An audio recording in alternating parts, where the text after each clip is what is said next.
J'ai décidé de dissoudre l'Assemblée nationale. C'est de la poudre de perlimpinpin. Cet adversaire, c'est le monde de la finance. Et vous avez tout à fait raison, monsieur le Premier ministre. Je vous demande de vous arrêter. David Revaud-Dallon, ça reste entre nous. Bonsoir, bienvenue, montez le son, prenez des notes, vous écoutez Ça reste entre nous, l'émission qui décrypte la politique avec les meilleurs éditorialistes, pas de langue de bois, pas de off, vous connaissez la règle du jeu. Un menu chargé ce soir à soumettre à nos éditorialistes. D'abord, les élections européennes annoncent-elles une recomposition du paysage politique? Jusqu'où montera le Rassemblement national si les sondages sont justes, au-delà de 30%, ce serait du jamais vu. Y a-t-il un retour du clivage droite-gauche? Raphaël Glucksmann est-il enfin l'homme que la gauche attendait?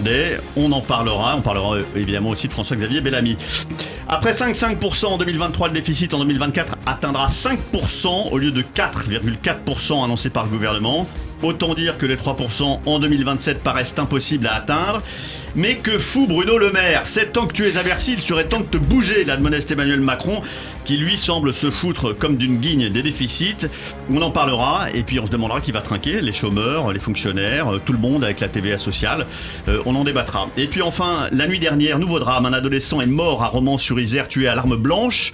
Dernière victime d'une longue série, l'école n'est plus un sanctuaire, mais le reflet d'une société de plus en plus violente. D'accord, pas d'accord. Gabriel Attal, lui, est partisan d'un retour au bon vieux canon de la Troisième République en matière d'autorité. Est-ce qu'il a raison? On en parlera. Et pour en parler justement, eh bien les mieux informés, les plus fins analystes de la vie politique, et je le pense, et ce sont vraiment les meilleurs que vous avez ce soir à ce micro. Arlette Chabot, éditorialiste politique sur LCI. Bonsoir Arlette. Bonsoir. Michael Darmon de I24 News. Bonsoir. Bonsoir Michael, qui vient de sortir un ouvrage, Le Pape et la Matriarche, histoire secrète des relations entre Israël et le Vatican, chez Passé Composé. Un livre qui s'annonce passionnant, surtout en ce moment où il est beaucoup question justement du Proche-Orient et des questionnements autour d'Israël et du rôle de l'Église catholique dans ce conflit, Michael Darmon. Et puis enfin Gilles Bernstein de France TV Info, éditorialiste politique. Salut Gilles, merci à tous de m'accompagner ce soir. Et on commence tout de suite avec les élections européennes et cette question, jusqu'où ira Bardella? La liste Rassemblement National atteint 32% d'intention de vote dans le sondage IFOP fiducial pour le Figaro et LCI. C'est du jamais vu dans l'histoire électorale récente. La première question qu'on se pose, c'est est-ce que cette hausse ou ces mesures sont artificielles, c'est-à-dire très élevées? Est-ce que les Français jouent avec les sondages? Et une fois dans l'isoloir, est-ce qu'il y a une chance que ce chiffre soit plus modeste? Comment vous regardez-vous ce chiffre de 32%, sachant que les sondeurs ont toujours du mal à évaluer le vote Rassemblement National? Arlette. On est loin déjà de l'élection. En ce moment, il y a une actualité qui évidemment amène des voix ou des électeurs ou des soutiens au Rassemblement National. On en parlera tout à l'heure. C'est la violence, c'est l'école, c'est l'insupportable au quotidien. Et donc, ça, c'est un élément. Et puis, il y a la fascination Bardella ou l'attirance Bardella. On le voit bien, les ralliements. Hier, on annonçait que rejoignait la liste un policier, commissaire de police, Mathieu Vallet, connu pour les médias, parce qu'il a fait beaucoup le tour des plateaux de télévision. Donc voilà, donc c'est assez malin. Donc on fait un rassemblement, et puis Bardella s'appelle Bardella, il ne s'appelle pas Le Pen. Il est jeune, il est nouveau. Voilà, donc il y a les deux. Maintenant, on est très loin des élections européennes.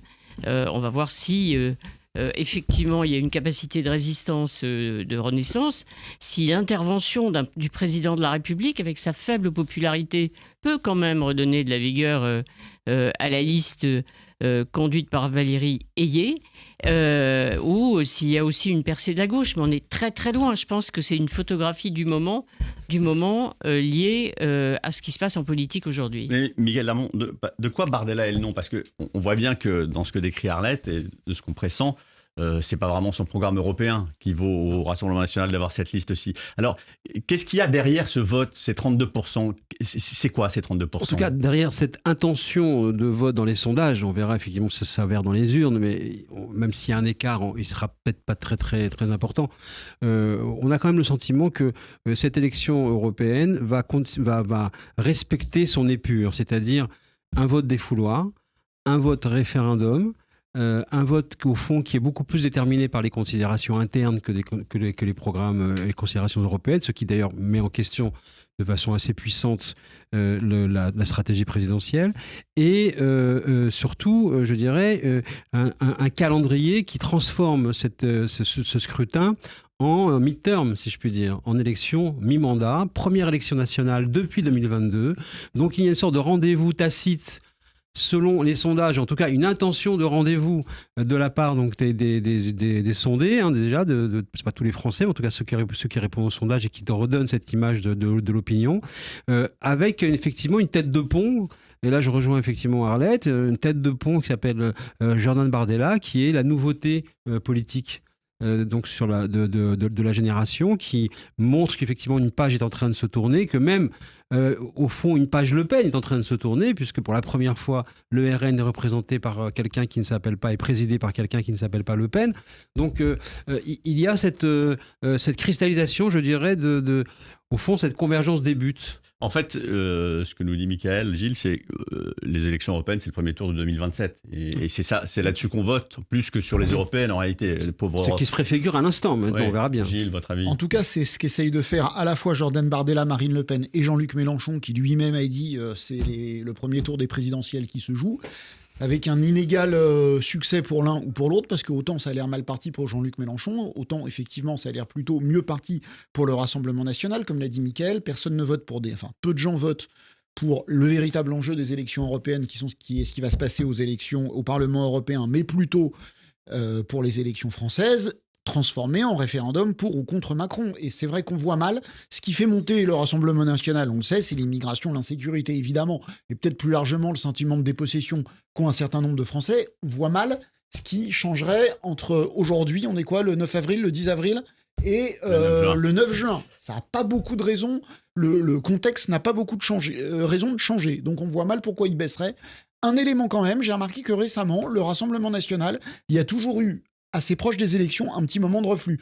On se souvient des régionales où ils devaient gagner je sais pas combien de régions, où ils n'en ont gagné aucune. On se souvient des dernières européennes, c'était déjà Jordan Bardella, où ils devaient creuser l'écart sur la majorité, d'autant plus que Nathalie Loiseau n'était pas non plus une star planétaire, et finalement ils ont gagné que d'1 point ou d'1 point et demi, et même aux 2 présidentielles, à chaque fois, en 2017, Macron a été très en tête au premier tour, et en 2022, un petit peu en tête. Donc, voilà. C'est vrai que il peut y avoir, absolument. En dépit de ce que j'ai dit, on ne voit pas pourquoi ça changerait. Ouais. Je constate qu'il y a à chaque fois 15 jours, 3 semaines des élections, un petit reflus. Un petit reflux comme qui les Français qui jouaient à se faire effectivement peur. En 2019 aux macronistes de pouvoir inventer la victoire en deuxième position. Mais là, ça sera beaucoup plus difficile à mener, même s'il y a ce reflux. Je ne dis pas qu'ils vont combler l'écart. Non, mais même s'il existe, ce sera très difficile de combler l'écart. Mais aussi, il faudra aussi se garder. Alors évidemment, on a déjà posé la question, est-ce que c'est le premier tour de la présidentielle? Il faut aussi faire attention, et on verra dans quelle mesure cette élection européenne répète également une autre matrice, c'est-à-dire qu'il n'y a pas de projection en général du résultat de l'élection européenne sur le scrutin national d'après, et en particulier de la présidentielle. Donc on verra si, comme on est dans une période où tous les codes sont remis à zéro et les logiciels explosent, on verra si celui-là il est respecté ou infirmé. Arlette, je voudrais vous soumettre quand même, parce qu'il y a quand même un changement de nature par rapport au Rassemblement national des années passées. Ces 2 dernières années ont marqué un tournant. Dans un sondage ce week-end paru dans le JDD fait par l'IFOP, la question « Quel est l'homme ou la femme politique qui incarne le mieux la droite ?» Marine Le Pen sortait en tête. C'est-à-dire que le RN n'est plus considéré comme un parti d'extrême droite. Est-ce que c'est pas ça aussi qui a changé ? Si je faisais allusion au ralliement, à ceux qui rejoignent, quel que soit leur profil, aux fonctionnaires européens, essayistes, Malika Sorel ou le policier, vous avez remarqué, il y a eu des cris d'indignation. Vous avez dit, mais quel scandale, comment ? Mais personne n'a rien dit. C'est d'une banalisation totale. C'est la normalisation pour moi. L'égérie aux fonctionnaires. Absolument, mais personne n'a dit c'est une honte. On dit opportuniste pour certains, parce qu'effectivement, si vous êtes parmi les premiers de la liste européenne du RN, vous avez une chance vraiment d'être élu. C'est la raison pour laquelle certains y vont quand même et changent de vie. Mais vous n'avez pas eu des cris d'indignation. c'est pas la honte. Alors que, remettez-vous en 2019, alors on était plutôt dans les ralliements politiques. Genre Thierry Mariani, là on disait, il s'est déshonoré, comment, il s'est trahi. Mais là, ça passe comme une lettre à la poste. Et je dirais même que, alors, le problème que peut avoir Jordan Bardella, puisqu'on est dans la symbolique des chiffres, c'est qu'il est pour l'instant 30 au-dessus de 30. Si effectivement il y a ce petit reflux auquel mes camarades faisaient allusion à l'instant, et qu'il est en dessous de 30, on dira, quand même, finalement, c'est plus fragile qu'on imaginait. Et de même, la dizaine inférieure, c'est-à-dire 20%, si la liste des macronistes est en dessous de 20%, vraiment en dessous, là, ce sera aussi un problème pour le gouvernement. Donc, pour l'instant, encore une fois, là, il faut faire un tout petit peu attention. Le RN, plus il monte, et ce chiffre symbolique, voilà, il faut. Ce sera un coup près. La campagne, quand on est très en avance, c'est compliqué. À un point près, si le score des macronistes commence par 1, même si c'est 19,5 et que celui de Bardella commence par 3, voilà. Alors que si c'est 20,5 et 29,5, il n'y aura pas une énorme différence, mais symboliquement, ça sera important. Bien sûr, mais on sera sur une analyse, on va dire, des chiffres pendant toute la soirée et qui permettra peut-être à certains de se rassurer. Maintenant, il faut quand même, moi j'ai toujours été partisan vis-à-vis du Front National puis du RN de regarder les choses en face et de les dire lucidement, comme aussi finalement maintenant de plus en plus on le fait tous. Il est clair que le grand remplacement a eu lieu. Le grand remplacement, c'est celui de LR par le RN. Et on le voit dans les circonscriptions, on le voit dans les ralliements, on le voit dans les personnalités. Il n'y a plus de possibilité aujourd'hui de LR d'être dans une capacité de pouvoir contrer cette avancée du RN. Alors que paradoxalement, la fin du macronisme, et vous l'avez évoqué tout à l'heure, relance, et on va le voir avec Glucksmann aussi, relance le clivage droite-gauche. Oui, et puis mais effectivement, la nouvelle droite, ou le nouveau RPR, comme on dit dans les circonscriptions, c'est le RN. Bardella fait beaucoup d'allusions dans ses interventions au RPR de l'époque, et Éric Zemmour, d'une certaine façon, est lui devenu la droite identitaire d'extrême droite. Et Marine Le Pen va fleurir la tombe du général, elle qui s'est le Front National s'est bâti contre De Gaulle et pour l'Algérie française d'une certaine manière, et maintenant Marine Le Pen, le pénisme, grand ennemi du gaullisme, va fleurir la tombe du général à Colombey. C'est dire le mouvement. Alors donc, on va parler effectivement maintenant de la gauche et de Valérie Ayère qui est dans la difficulté avec. Alors, je ne sais pas comment il faut l'appeler. Est-ce que ce sera une comète ? Il y a toujours comme ça dans chaque élection une espèce de personnage qui monte très haut et on s'enthousiasme tous et les médias sont là en se disant mais ça y est, il va faire un score et puis bon, on verra bien ce que ça donnera. Mais Glucksmann, effectivement, redonne à la gauche des couleurs, des espoirs qu'on n'avait pas vus depuis longtemps. De quoi Glucksmann est-il le nom, selon vous, Gilles ?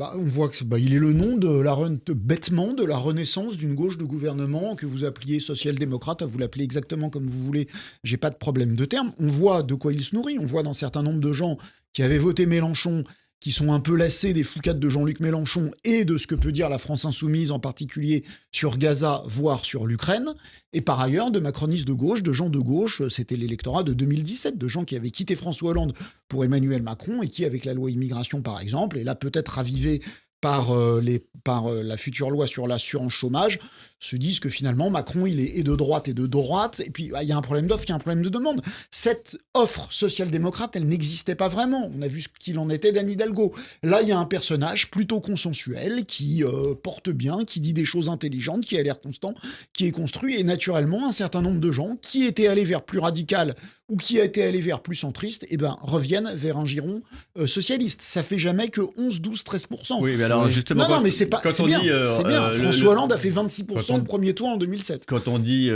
parce que Bellamy finalement est autour de 7-8, ce qui pour eux n'est pas si mal. Quand on parle comme ça d'un retour du clivage droite-gauche, un peu à l'ancienne, est-ce que c'est un mouvement qui peut s'inscrire un peu dans la durée, vous pensez ? Vous posez la question de quoi est-il le nom ? Et le nom d'un agent d'ambiance. C'est-à-dire qu'en fait, il va venir revitaliser un terrain social-démocrate d'une gauche non mélenchoniste, effectivement, une possibilité de gauche de gouvernement, qui va venir envoyer un message à tous ceux qui sont orphelins de cette gauche-là, même si ils ont besoin qu'elle soit revitalisée par un corpus beaucoup plus écologiste, par une capacité d'être dans une forme de radicalité, par des prises de position morale, ce que fait très bien justement Glucksmann de ce point de vue-là, parce qu'il a toujours été cohérent, les Ouïghours, l'Ukraine. Donc il représente cette gauche qui s'élève contre les injustices du monde, qui a considérablement manqué aussi, je dirais, à la France, qui est devenue petit à petit, avec le PS en particulier, un parti gestionnaire, totalement prosaïque, s'occupant des classes moyennes et d'ailleurs le faisant mal en plus. Donc de ce point de vue-là, oui, il redonne cette capacité de dire on peut redessiner un terrain. Après, il va devoir apporter cela à ceux qui ont la mécanique, c'est-à-dire l'appareil, et ceux qui veulent. Et c'est d'autres projets que l'on entend, des bruits de bottes, pour l'instant, en tout cas, qu'on entend autour du prochain congrès du PS, qui, avec ce résultat, va provoquer le grand affrontement entre les pro-forts, les anti-forts, avec une volonté rêver, à peine déguisée, à peine cachée, de tout simplement prendre la majorité, prendre le parti. Et quand on entend François Hollande, qui fait évidemment un média par jour en ce moment, ça n'est pas pour rien. À chaque fois, dans chaque média, dans chaque intervention, il dit « il faudra poser un nouvel acte politique, une nouvelle force politique ». En fait, en clair, ce que l'on comprend, c'est qu'il y a le projet de la création d'un nouveau parti avec un nouveau nom, sur la base de du Parti socialiste qui serait récupéré. Les FIO, ils peuvent essayer. Par exemple, là, pour le coup, il y a plein d'agences qui pourraient passer des contrats. Mais en tout cas, c'est cette tentative-là. Mais la première étape, c'est qu'effectivement, d'abord, Glucksmann réussisse à marquer ce terrain. Et après, alors, Glucksmann, il va se faire flinguer par le PS après, Arlette, ou est-ce qu'il peut... Je trouve que parler de gauche du gouvernement, c'est quand même être extrêmement optimiste. Je veux dire, de quoi Glucksmann est-il le nom ? C'est un candidat refuge pour effectivement des macronistes qui n'ont pas envie de faire un cadeau à Emmanuel Macron, pour les filles, effectivement, on vient de le dire à l'instant, qui sont les mélenchonistes, sont absolument déprimés par les positions de Mélenchon et écœurés. Et puis alors les écolos, alors là franchement les écolos, au moins ils sont pro-européens, donc pro-européens avec une candidate qui n'existe pas, ils sont sensibles au discours de Glucksmann. Qui passe donc voilà, donc ça veut dire que si vous ne voulez pas ni de l'un, ni de l'autre, ni du troisième, vous allez chez Glucksmann en attendant, ce qui n'enlève rien à son talent. De là à parler de la renaissance de la gauche du gouvernement et de la résurrection du Parti socialiste, c'est pour ça que j'entends, et je n'ai rien contre Olivier Faure, mais je finis juste là-dessus, Olivier Faure, ça ne va pas vous faire rêver, la renaissance du Parti socialiste, personne n'en veut. Alors est-ce que Glucksmann va se transformer, parce que c'est pas son terrain de jeu, les partis politiques français. Est-ce que quelqu'un d'autre va pouvoir émerger ?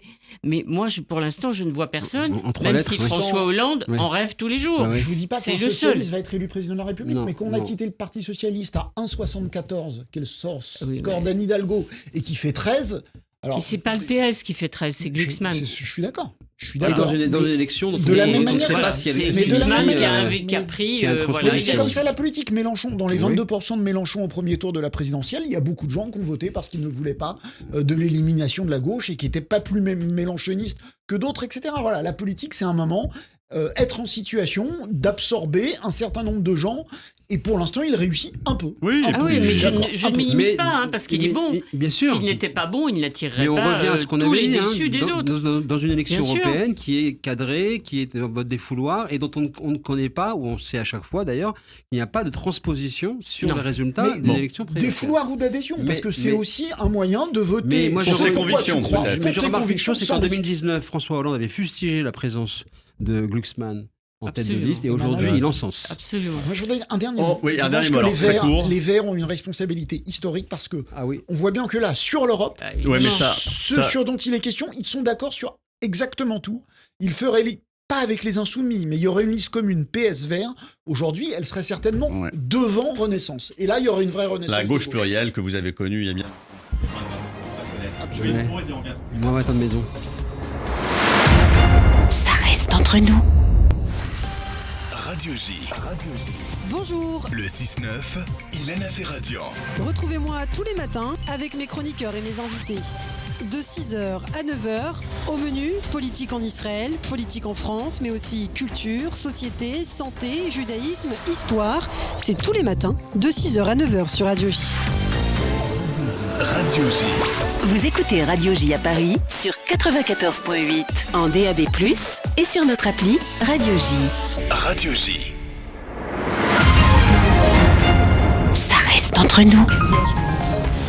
Ça reste entre nous avec Arlette Chabot, Michael Darmon, Gilles Bernstein. On décrypte la semaine politique. On a parlé des européennes. On va maintenant s'intéresser à la France et au budget de la France qui donne le vertige à tout le monde et des maux de tête au ministre de l'économie. Un ministre de l'économie qui d'ailleurs, je ne sais pas si vous avez relevé, mais qui s'en prend plein la gueule. Dès qu'un ministre voit quelqu'un en privé ou qu'il a une C'est impressionnant. Hein, Gilles, vous confirmez? Ah, on ne peut pas... Enfin, la moitié d'un rendez-vous avec un ministre, c'est pas la fête à neuneux, c'est la fête à nono. Ah. Il en prend, mais plein la gueule, si vous m'exprimez. On sent que les gazettes disent que le président de la République ne peuvent plus le supporter.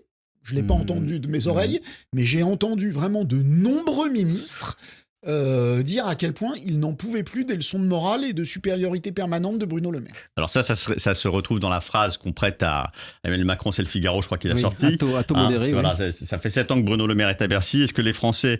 est-ce qu'il serait temps de se mettre au boulot, lui aurait dit le président de la République.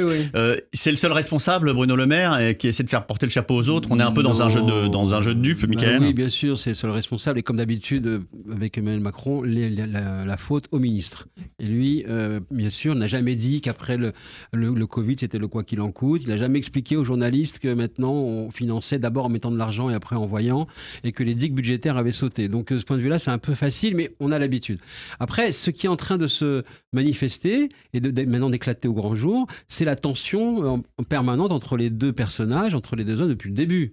Il y a quand même une jalousie, voilà, qui est en tout cas une ambiguïté dans la qualité de la relation entre les deux, où ça a toujours un peu agacé Emmanuel Macron de voir que Bruno Le Maire mène sa vie, sort des livres, le fait sans prévenir personne. Alors encore plus là maintenant le dernier livre qui vient de sortir au moment où on annonce les mauvais chiffres, ça a considérablement énervé du côté de l'Élysée.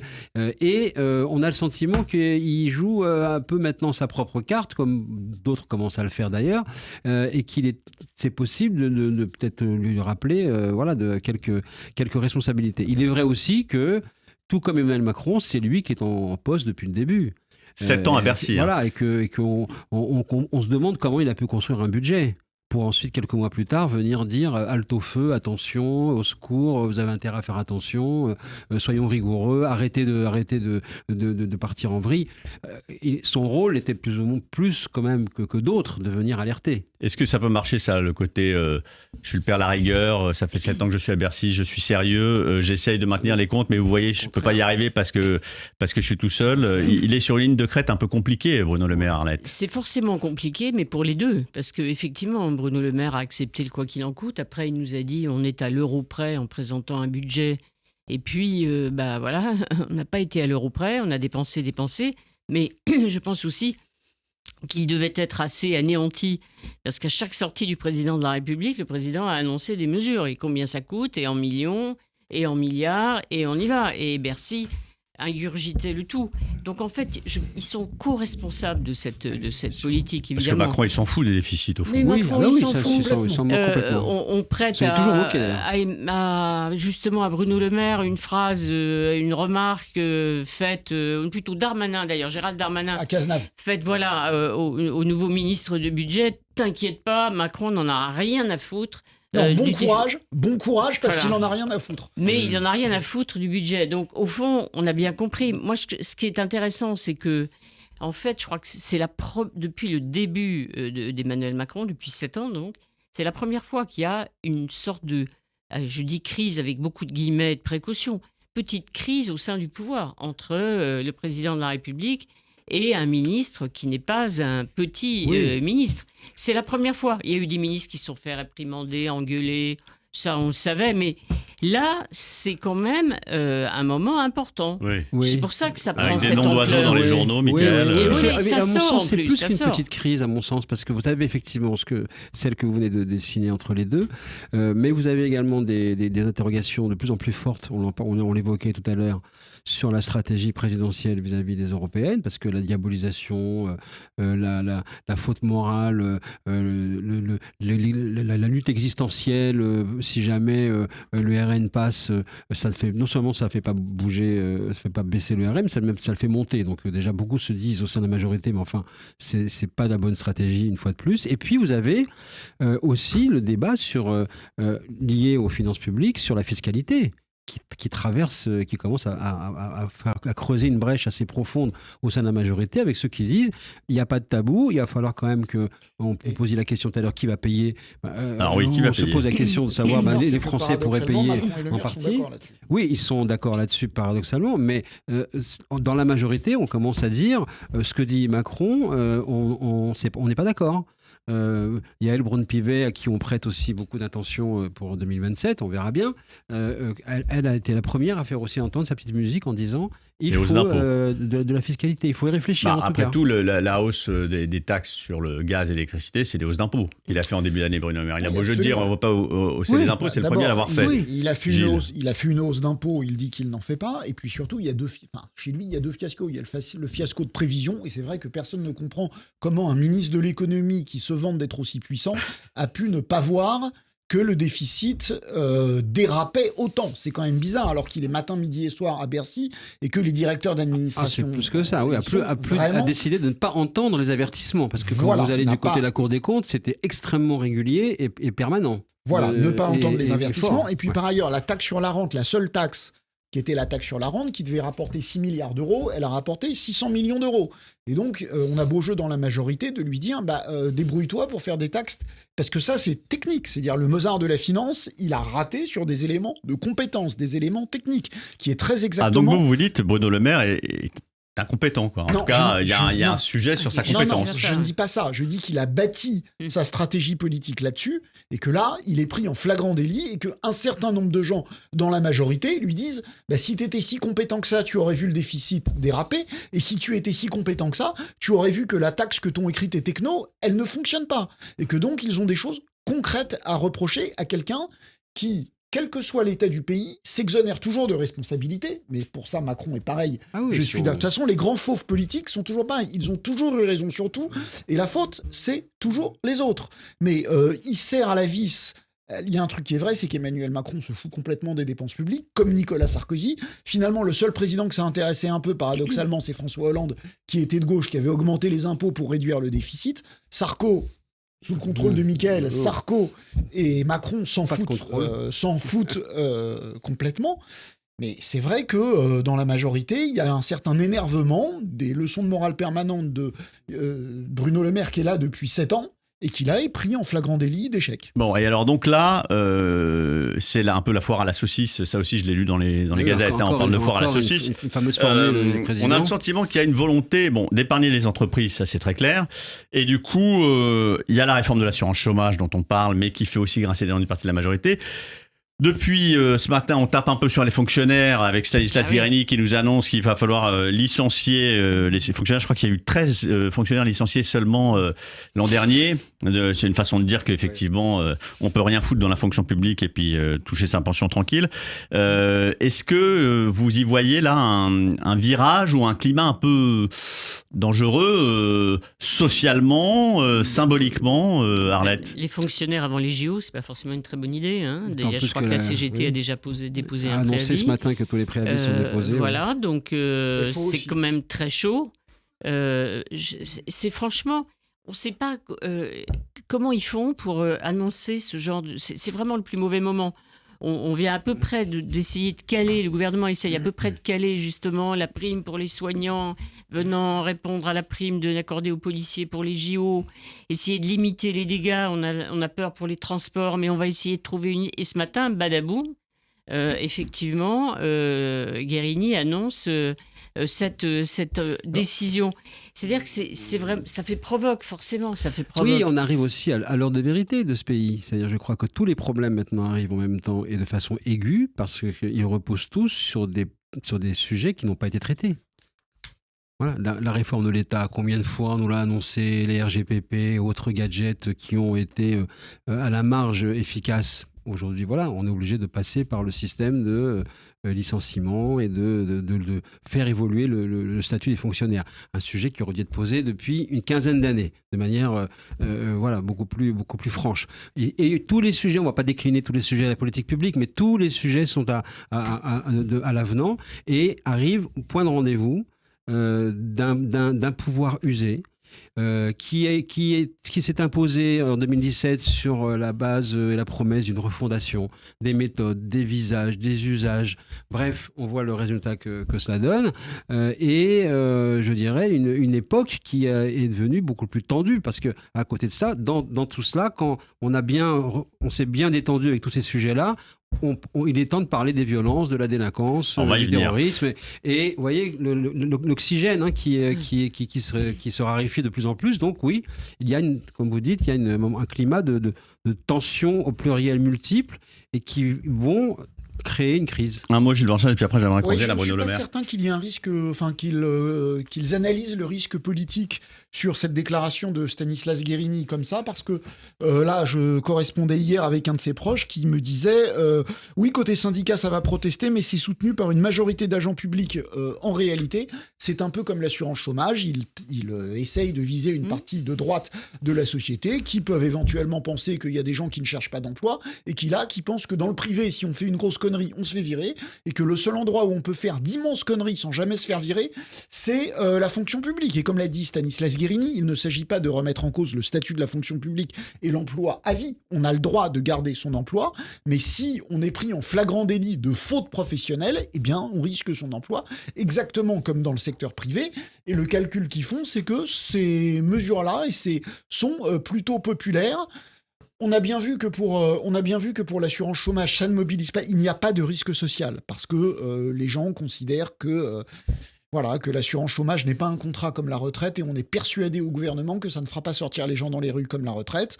Je pense qu'ils se disent exactement la même chose pour la fonction publique, avec l'idée que... Mais je suis d'accord avec vous. Avec l'idée que les syndicats hésiteront à faire des mouvements pendant les Jeux, ou qu'en tout cas la CFDT a déjà dit qu'elle le fera pas. La CFDT, d'accord. Mais la CGT et FO le font. Donc, je vous dis pas qu'ils ont raison. Je pense qu'ils tablent sur on a souvent remarqué que les capacités d'analyse et de prévision du gouvernement étaient en général à côté de la plaque. Donc, bien souvent. Donc, on va apprendre effectivement la manière dont ils voient tout cela avec pas mal de pincettes. Toi, tu crois qu'il y aura des grèves pendant les Jeux ? Moi, je pense qu'il y aura des tentatives, effectivement, de mettre des grèves. D'autant plus que l'analyse qui est faite aussi, c'est que on est aussi dans une nouveauté, je dirais. Ces jeux s'inscrivent dans une mutation de la société. Oui. Et c'est pas pour rien qu'au fond, qu'on perçoit un problème d'engouement. Parce que ces grands jeux interplanétaires, globalisés, sponsorisés, où les gens ont le sentiment que c'est pas pour eux, du carbone, ça va pas marcher. Je pense qu'il y aura peut-être plus d'engouement pour les Paralympiques, parce qu'on aura toute la démarche inclusive. Est-ce que Michael Darmon ne verse pas dans le Gaulois réfractaire un peu grognon ? Non. Une fois que les JO seront là et qu'on verra toutes ces gens du monde entier à Paris, on sera content, non ? Même jeunes, c'est même plutôt les jeunes de l'éco-anxiété qui parlent comme ça et pas les vieux réfractaires grognons. Je voudrais qu'on revienne au cas Bruno Le Maire. Je me dis que peut-être il y a un lien entre sa façon d'alerter sur les comptes publics et les échéances à venir. Est-ce qu'il cherche non, personnel. Est-ce que Bruno Le Maire cherche un chemin, une porte de sortie? Est-ce qu'il pourrait démissionner, par exemple? Est-ce qu'il pourrait claquer la porte du gouvernement? S'il démissionne, il n'a rien du tout. Comme nous l'a fait remarquer une de ses collègues du gouvernement. Autant Gérald Darmanin, s'il démissionne un jour à 14h, à 15h, il est maire de Tourcoing. Et c'est tenu, Tourcoing, c'est tenu. Il sait très exactement minute par minute ce qu'il va faire. Bruno Le Maire, il a démissionné de la fonction publique. Il n'a plus de mandat électif. Des mauvaises langues rajoutent qu'il a 4 enfants qui ne sont pas tirés d'affaires et qui lui coûtent beaucoup d'argent. Il a ses droits d'auteur pour vivre. Et sa femme travaille, non? Sa femme, c'est petit d'aller chercher. Je pose la question. Oui, sa femme travaille, elle est peintre, elle est artiste. Elle est artiste, je ne suis pas certain que ça mette beaucoup de beurre dans les épinards. Prise de risque en tout cas. Du foyer. Voilà, la sortie peut être compliquée. Mais oui, il peut faire monter les enchères sur un budget rigoureux, essayer d'avoir un budget rigoureux, prendre acte du fait que le président de la République ne lui permet pas de faire un budget assez rigoureux et en profiter pour partir. Ah ouais, ça non. Là, il y a la concurrence avec Édouard Philippe qui serait compliqué pour lui. Non, ça supposerait de l'audace et du courage politique que l'on pourrait comparer à celui à l'époque de Jacques Chirac. Non, pas du tout. J'y crois pas beaucoup. Je pense que non, mais bien sûr, c'est un scénario assez au fond, assez fictionnel, quoi, pour le coup. C'est-à-dire que vraiment.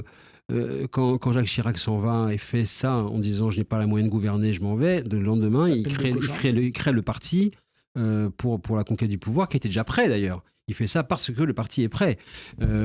Quand les rapports de force posés par Sarkozy vis-à-vis de Chirac pour aller vers le pouvoir, l'UMP est pour lui. Il a un appareil, il a des troupes, il a des gens qui mettent des chaises dans les gymnases au fin fond de la France. Ouais. Pardon, pour Bruno Le Maire, c'est ce qui veut dire qu'il n'a peut-être pas choisi la meilleure stratégie, Bruno Le Maire, c'est-à-dire qu'il pensait peut-être pas que le président allait répondre de cette manière. Il y a un peu de provoque, la publication du livre qui est quand même un livre programme, donc on a compris. Oui.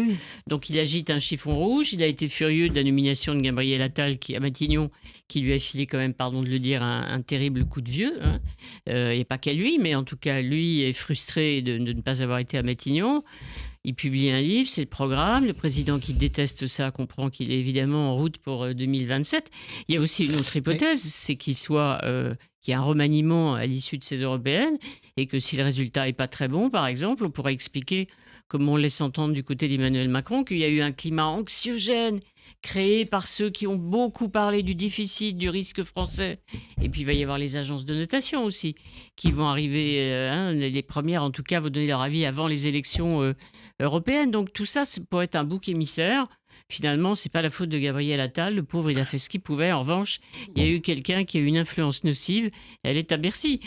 Tout est possible, quoi. Mais enfin, c'est vraiment, je trouve, la première fois qu'on a cette petite, mini ou grande crise au choix à l'intérieur du pouvoir. Un petit mot de conclusion, Gilles, après. De toute façon, au-delà de ça, on voit très bien que depuis la nomination de Gabriel Attal, il y avait quelques successeurs potentiels. Là, il y en a 2 qui émergent. Il y a Édouard Philippe qui reste quand même en tête dans les sondages, quoi qu'on en veuille. Et il y a Gabriel Attal qui vient de se positionner comme comme l'avait dit Jean-Louis Gabriel Bourlange. Attal, vous ne pensez pas qu'il est intéressé par la mairie de Paris plutôt ? Il ne se dit pas je n'en sais rien. Bonne base de repli, bon investissement. On parlait de Bruno Le Maire. Je pense que Bruno Le Maire, même inconsciemment, se dit c'est compliqué. Il y a Édouard Philippe d'un côté qui, sur le créneau de la rigueur et sur la distanciation vis-à-vis du président de la République, lui a posé des actes en partant, même s'il s'est fait virer, en partant il y a 5 ou 6 ans du gouvernement. Il y a le continuateur naturel qui est Gabriel Attal. Ce qui n'est pas facile, après 2 mandats d'Emmanuel Macron.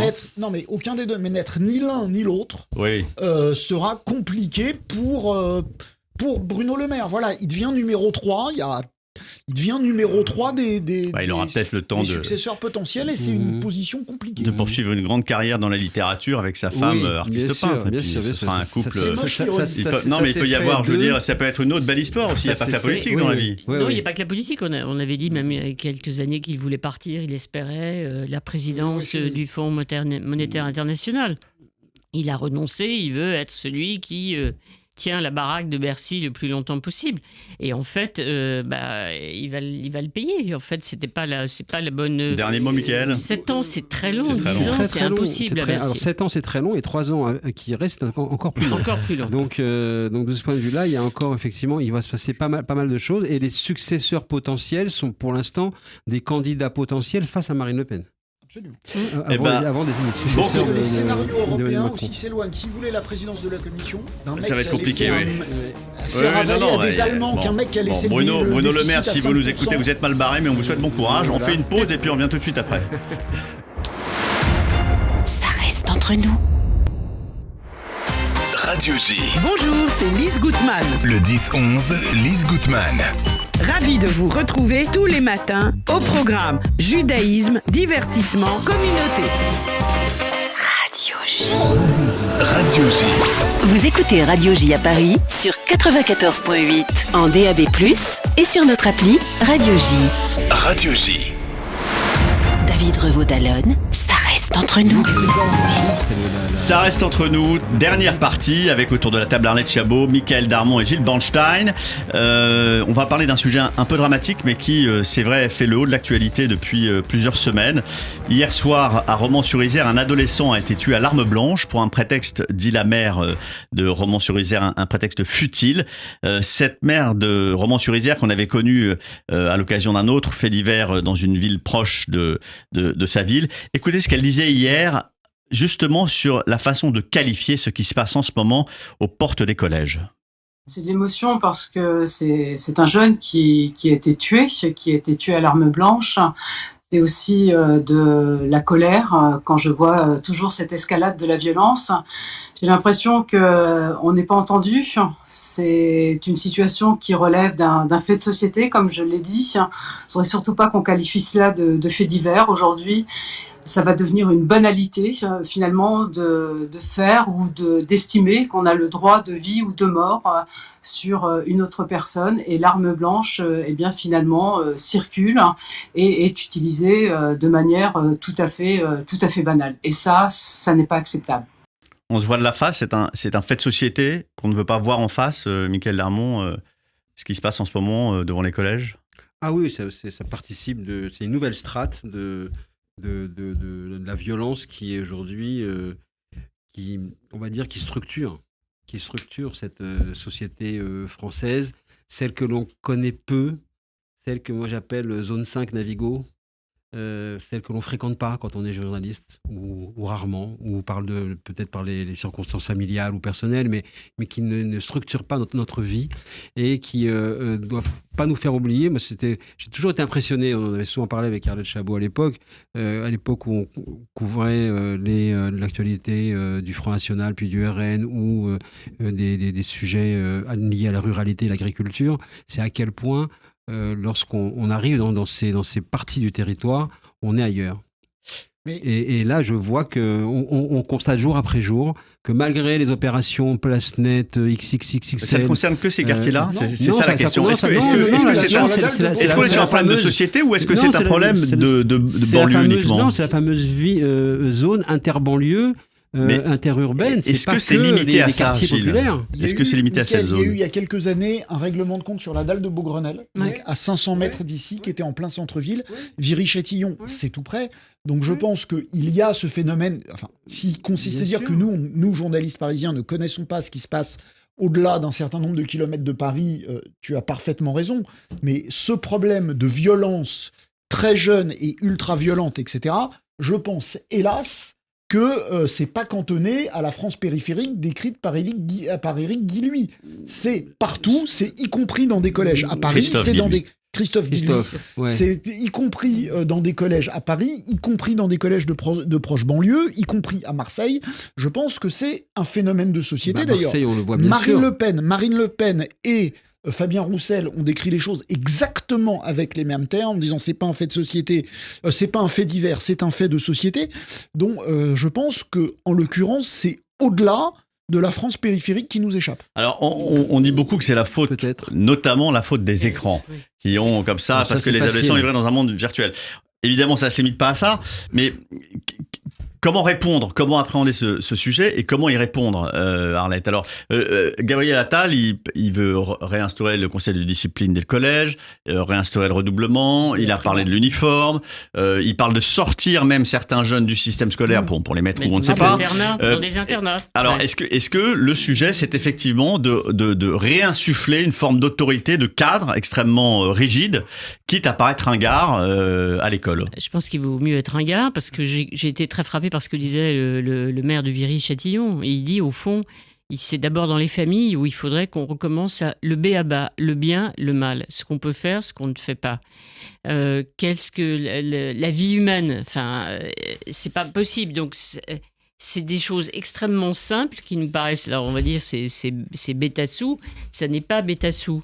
Attaquer, donner un coup de couteau, ce n'est pas normal. Prendre un couteau dans la cuisine de sa mère pour aller tacler le petit copain qui a des relations même extrêmement vagues avec sa sœur, ça n'est pas possible. Régler ses comptes de cette manière, non. Et encore une fois, je trouve que c'est des paroles de bon sens qui ont été dites avec, on le sait, beaucoup d'émotions, mais je pense que c'est ça d'abord. Après, il y a la responsabilité des réseaux, il y a ce qui se passe à l'école, il y a le vivre ensemble, parce que comme on le dit à Viry-Châtillon, même si c'est pas un quartier épouvantable, il y a quand même un monde parallèle, Il y a une autre société qui est organisée, avec ses codes, avec ses je voulais règles. dire, absolument. Donc, oui, mais... comme le dit, je cite toujours le maire de vrai, les réseaux sociaux, c'est vrai. Mais est-ce qu'il n'y a pas aussi un délitement, une évolution de la famille, par exemple? On a un phénomène beaucoup plus aujourd'hui de parents isolés, parce que on divorce plus facilement, que la vie économique étant compliquée, on trouve des arrangements, mais en gros on se paupérise, et que donc les enfants vivent entre deux endroits. Et ça concerne pas seulement les banlieues, c'est aussi dans les beaux quartiers. Donc, je pense qu'il y a les deux. Parce que quand on voit des faits divers terribles, on a parfois des phénomènes qui se renvoient l'un l'autre. Quand on entend parfois, je comprends pas, ce gamin, il vient d'une famille très équilibrée, où tout se passait bien, et il s'est radicalisé tout seul sur Internet, et il a fréquenté une bande, etc. Donc on a parfois des familles assez équilibrées, où le gamin leur échappe, et on ne comprend pas pourquoi, alors qu'on ne peut pas les mettre en accusation de n'avoir pas bien fait leur boulot de parents, et puis on a totalement l'inverse. On a effectivement des familles complètement dysfonctionnelles, avec des gamins qui forcément ont des comportements dysfonctionnels, et j'entendais un prof dire les gamins vivent une totale schizophrénie entre ce qu'ils entendent chez eux et ce qui est censé être l'idéal républicain qu'ils entendent à l'école. Donc oui, ce délitement de la famille existe, mais il y a aussi, à cause des réseaux, des gamins qui, pour des raisons ou pour une autre, y compris vivant dans des familles équilibrées, finissent par échapper à la norme qu'on pourrait considérer... Et la puissance publique n'a d'autre solution que de retrouver la puissance publique. C'est-à-dire qu'effectivement, il faut être dur. Alors, est-ce qu'il faut pas d'autre solution? Alors, est-ce qu'il faut être dur? Est-ce que être dur, ça veut dire... Ça veut dire, avec un gamin de 12 ans, à la première vitre cassée ou à la première ruade, conseil de discipline, le sortir et envisager des établissements, pas de redressement, mais des établissements c'est un projet, plus fermés. Antonin, c'est un projet collectif. Alors, il m'est arrivé, j'ai appris une chose dans les multiples sujets de ce stage de récupération de points de permis, c'est que pour créer un accident, il faut 10 raisons extérieures qui viennent à l'instant T se réunir. Eh bien, c'est exactement ce que l'on vit. Tout ce que l'on a évoqué tout à l'heure, ce ne sont pas des raisons plus importantes les unes que les autres, ce sont toutes des raisons qui participent de l'explication du phénomène et qui convergent à un moment donné dans une époque, sur un territoire, sur une personnalité, sur une collectivité, et qui amène à agir de cette manière-là. Donc bien évidemment, avec les réseaux sociaux, les frontières bien du bien et du mal, de la valeur de la vie, se sont estompées, parce qu'on a compris, on sait très bien ce qui se passe dans les séries, les réseaux sociaux et compagnie. La famille, vous l'avez dit bien évidemment, voilà, elle a évolué. Le discours républicain est peu attractif vis-à-vis d'autres discours bien plus puissants. La vie économique est compliquée lorsqu'on peut être aussi dans un trafic, dans une économie de trafic. Donc tout cela concourt effectivement de cette situation que l'on voit et que l'on subit. Je voulais dire un mot de politique, parce que hier j'ai écouté l'échange entre Marine Le Pen et Gabriel Attal à l'Assemblée, et pour la première fois depuis qu'il est à Matignon, j'ai senti Gabriel Attal désemparé. Parce que ce qui a fait son succès, on l'avait dit ici, c'est je dis quelque chose et ça se fait. J'interdis l'abaya, tu casses, tu répares. J'interdis l'abaya aux 20h de TF1, le lendemain, il n'y a plus d'abaya. Même sur des trucs un petit peu plus long terme, le bac en avril, et donc les gamins qui font rien en mai et en juin, je n'en veux pas. Et à la rentrée d'après, c'est fait. Il avait réussi. Là, hier à l'Assemblée, il a rappelé qu'ils avaient embauché des flics, qu'ils avaient fait ceci, qu'ils avaient fait cela. Il a entonné un discours extrêmement répressif en disant on veut des mesures fortes, claires, on veut de l'ordre partout, à l'école, dans la famille, avec des mots, franchement, on vous disait la déclaration, on vous demandait qui a dit ça, vous auriez dit indifféremment Éric Ciotti, voire Jordan Bardella, etc. Mais sur l'action, c'est nous allons prendre des mesures fortes dans quelques jours. Et pour la première fois, le Gabriel Attal qui a réponse à tout et qui a toujours une mesure dans son placard pour répondre à ça, là, on l'a senti désemparé. Il est au cœur du métier. Il est au cœur du métier. Quand il a été nommé, on a tous pointé le fait qu'il faudrait c'était autre chose et qu'il était en solo jusqu'à présent. Il pouvait effectivement donner ses solutions dans son terrain, dans son sujet. Et là, c'est plus compliqué. Voilà, insuffler une méthode globale. C'est plus compliqué parce que, comme on le dit tous depuis le début, c'est pas un petit fait divers. C'est un phénomène de société. Ça veut dire qu'il faut lutte pas aussi facilement. Alors, il faut passer aux actes. Donc, il faut des conseils de discipline, des écoles, des camps de redressement, et puis sanctionner les parents qui sont défaillants. Enfin, il y a un moment où il faut assumer de responsabiliser les gens, y compris en les sanctionnant. Je sais sanctionner. Je pense que la plupart des parents ne savent même pas ce que font leurs gamins, ne savent pas évidemment ce que regardent leurs gamins sur les réseaux sociaux. J'ai un élu qui m'a raconté des batailles au couteau à la cantine avec des gamins de primaire. Donc là, il dit, des élus vous disent, il faut sauver les primaires, les gamins qui sont en primaire. On n'est plus au collège, au lycée. Ça commence là. Donc il faut arrêter parce que, alors vous imaginez, les couteaux, c'est pas évidemment les couteaux qu'ils amènent, Oui. mais quand même, avant, autrefois, on se faisait un croche-pied, on tirait la chaise. Maintenant, non. Ils prennent le couteau qui est sur la table ou même la fourchette et ils se jettent sur le voisin avec ça. Donc, en même temps, ils avouent eux-mêmes, il y a une espèce à la fois de sidération, de sentiment de qu'est-ce qu'on peut faire. Donc l'idée, c'est déjà de mettre le paquet sur les plus petits, l'attention sur les plus petits pour éviter que ça dérape un peu plus tard. Donc je pense que tout ça, ça nous a aussi échappé. Ouais. Ça a échappé à tout le monde. Je ne suis pas suspect de dire des choses positives sur Nicolas Sarkozy, mais là, quand même, je dois dire que la politique, l'exemple ou la tentative, parce qu'il a été barré, tentative de politique publique pour régler ces questions, il avait tenté de les mettre en place quand il est arrivé à la place Beauvau pour la première fois en 2002, avec une politique qui était un peu inspirée de la fameuse politique à New York de Broken Window, de Giuliani, tolérance zéro, qui mettait en place une politique interministérielle avec le financier, le social, l'éducatif, le répressif, et qui a changé totalement la zone et les zones de New York, en particulier du Bronx, qui étaient tellement problématiques. Il a été barré, empêché par à l'époque le Premier ministre Jean-Pierre Raffarin et Jacques Chirac pour les raisons que l'on sait, mais c'était pour la première fois, on constatait une volonté de mise en place d'une politique publique qui aurait pu répondre aux problèmes si on ne remet pas ça sur la table, en décloisonnant les administrations, en faisant un commando vraiment intergouvernemental, ça ne marchera jamais. Oui, ce qu'on se targue de faire, par exemple, sur la drogue avec un effet limité, en décloisonnant effectivement de façon transverse. Et il y a un mal français vis-à-vis de l'éducation, vis-à-vis de l'approche de l'éducation, c'est-à-dire une espèce de pudeur à la répression et à l'ordre et au cadre. On a cédé. Certainement. Oui. Enfin, je pense, tout à l'heure, tu as demandé, Antonin, est-ce qu'il faut faire ceci, est-ce qu'il faut faire cela ? J'ai du mal à répondre à cette question. Moi, je ne supporte plus. Je vis avec des politiques, dans mon entourage professionnel. Voilà, on fréquente des politiques toute la journée. Les discours à gauche qui vous disent de toute façon il suffit d'embaucher des éducateurs et tout ira mieux, je ne supporte plus. Et les discours à droite disant de toute façon il suffit d'être sévère et d'arrêter l'immigration et tout ira bien, je ne supporte plus non plus. On ne peut pas à la fois dire c'est un phénomène de société qui nous dépasse complètement et nous-mêmes journalistes qui reprochons aux politiques d'avoir des solutions toutes faites, dire voilà, faut faire ceci, faut faire cela. Je pense que oui, il faut un peu de tout. Oui, il y a certainement eu une difficulté d'appréhension de la complexité du problème. Oui, il y a certainement eu par électoralisme, une réticence des politiques à aller sur les solutions que peuvent prôner l'autre camp, l'autorité pour la gauche, les moyens pour la droite. Mais est-ce que tout ça n'est pas aggravé par une forme de responsabilité d'Emmanuel Macron ? C'est-à-dire qu'Emmanuel Macron, en économie, il sait assez bien ce qu'il veut faire, et il pense que quand l'économie va, tout va. Mais au fond, depuis qu'il est arrivé au pouvoir, sur ces sujets-là, on a eu les gilets jaunes, là on a la violence à l'école, et on a le sentiment qu'il y a une forme d'absence de discours, d'absence d'écho en face. Est-ce qu'il a jamais finalement appréhendé ces sujets-là ? Je suis d'accord. Il a toujours pensé que la croissance, il a toujours pensé que il a toujours été pour un traitement économique des maux de société.